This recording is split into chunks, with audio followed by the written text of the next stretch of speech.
Kemi Badenoch. Mr. Speaker, thank you for marking 4 years since the terrible murder of Sir David Amess. I know that the whole House will want to join me in remembering our former colleague. He is very much still in our hearts and minds. The way he died reminds us that the security of members and this Parliament is paramount. So it concerns us all that the case against two people spying on members of this House has collapsed. It is simply unbelievable. Exactly as I expected, the Prime Minister had to be dragged out at the top of PMQs to give a statement that answers no questions. I don't know what they're laughing. I don't know what they're laughing at. We are talking about the security of this Parliament.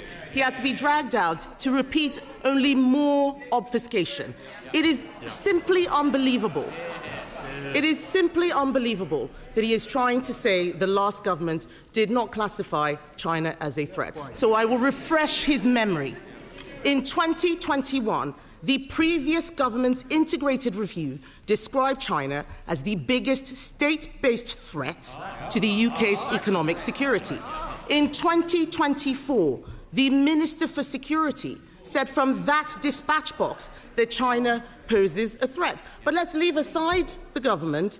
In 2022, the Director General of MI5 in November classified China as a threat in his remarks. How is it possible that the government failed to provide the evidence that the CPS needed to prosecute?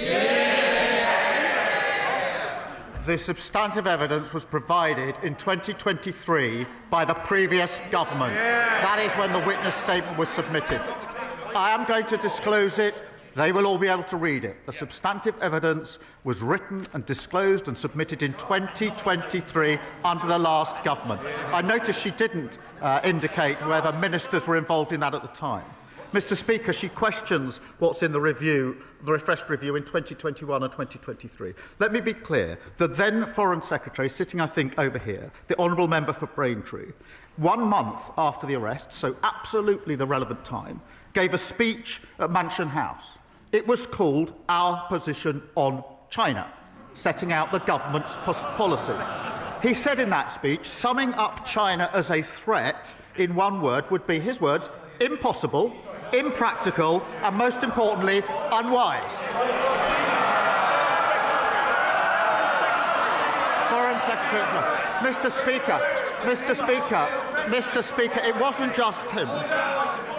Mr. Speaker, the Leader of the Opposition was Business Secretary at the time. In September 23, the Leader of the Opposition said, her words, September 23, the relevant year, her words, we should certainly not be describing China as a foe.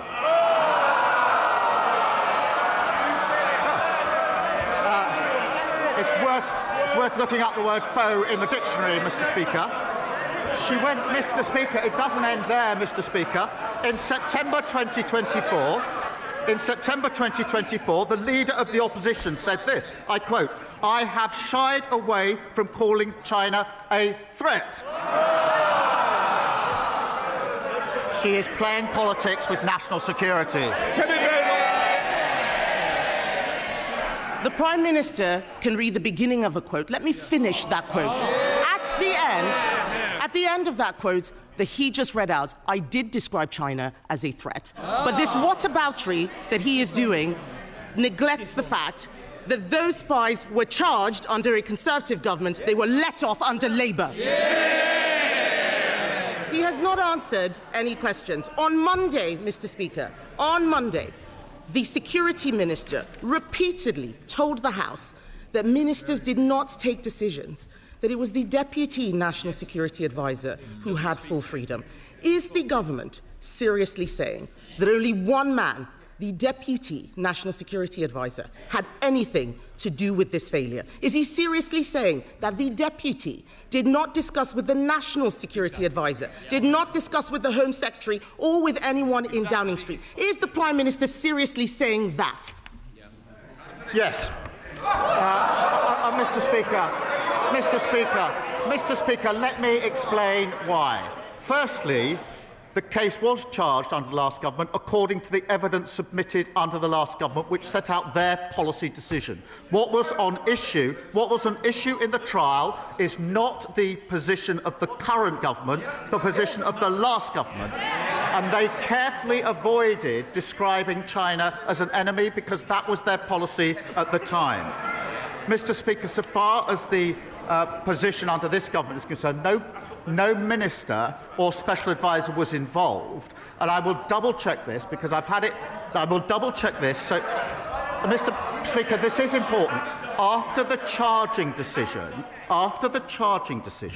the prosecution were very careful about who would then see the witness evidence. I will double-check, Mr. Speaker, exactly what instruction was taken. But I can be absolutely clear: no minister was involved. No special advisor was involved in this, and I'm assured as I can be that the prosecution was saying that it would be the witnesses only that were involved in short updates to the evidence that was submitted under the last government. That's not good. Kemi Badenoch. Mr. Speaker, the end of the answer was different from the beginning of the answer. What on earth is the point of us having a lawyer rather than a leader as the Prime Minister if he can't even get the law right on a matter of national security? He keeps going to the CPS. The CPS have said that they are satisfied that they were right to charge in August 2024.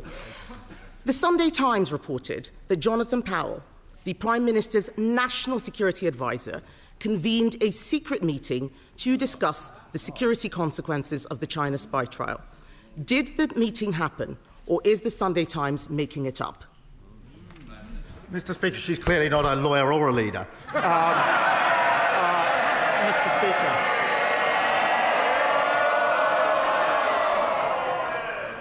The problem for her is I do actually understand the law. I know what's got to be proven.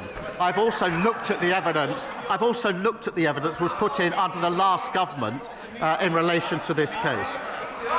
There was a meeting in September. That did not involve the National Security Advisor discussing the evidence in any way, nor, Mr. Speaker, one further piece of evidence. The final statement in this case was submitted in August 2025. There was no further submission of evidence, one way or the other, after any discussion in September. This is a red herring, a completely scurrilous allegation made by the Leader of the Opposition. Mr. Speaker, the Prime Minister has now twice directly contradicted the words of his Security Minister. They cannot both be right. The chair of the Foreign Affairs Committee couldn't get any answers from the Security Minister.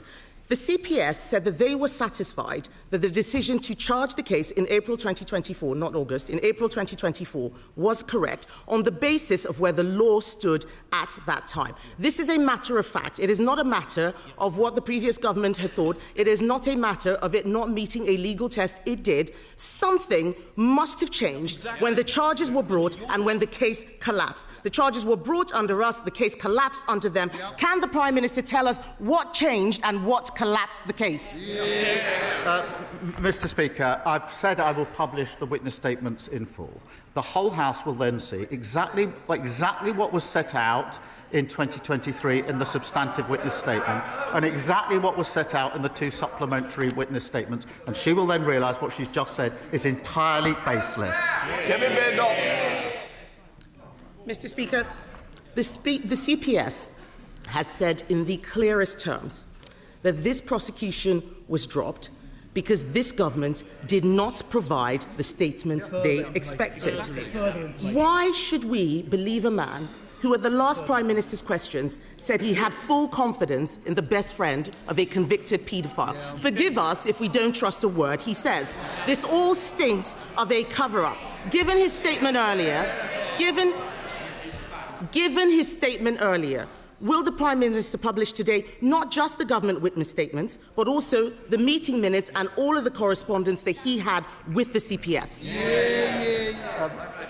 Mr. Speaker, let me be clear. The only process I want to go through is in relation to some of the individuals in the statements to make sure they know it's coming out. I can assure the House there's no substantive delay here. I know it is of concern to a number of people, acute of concern to them. I will have the statements out in full. There is a bit of proper process I need to go through. The honourable member will understand why that's necessary. Then they'll be published in full. She asks about minutes, etc. There is a usual rules and process for government. But I remind her that the substantive issues in this case were discussed at meetings under the previous government. So they're asking me to disclose the discussions that they had in relation to the witness statement in the first place. Kemi Badenoch. Mr. Speaker, you deserve better, and this House deserves better than the evasive answers that we have had from the Prime Minister. Even the former Cabinet Secretary, Lord Butler, has accused the government of being economical with the truth on this issue. The Prime Minister can't tell us why Jonathan Powell had a secret meeting which the Security Minister said he had no involvement in the case. He can't tell us why his government did not provide evidence that China was a threat. I suspect those statements won't prove it either. He's blaming his civil servants. He's blaming the media. He's blaming the last government. He cannot explain why he could not see this case through. He should have seen this case through. And let me be clear, Mr. Speaker, about what has happened. A serious case involving national security has collapsed because this government is too weak to stand up to China. And if the Prime Minister cannot protect the members of this House, what does that say about his ability to protect this country?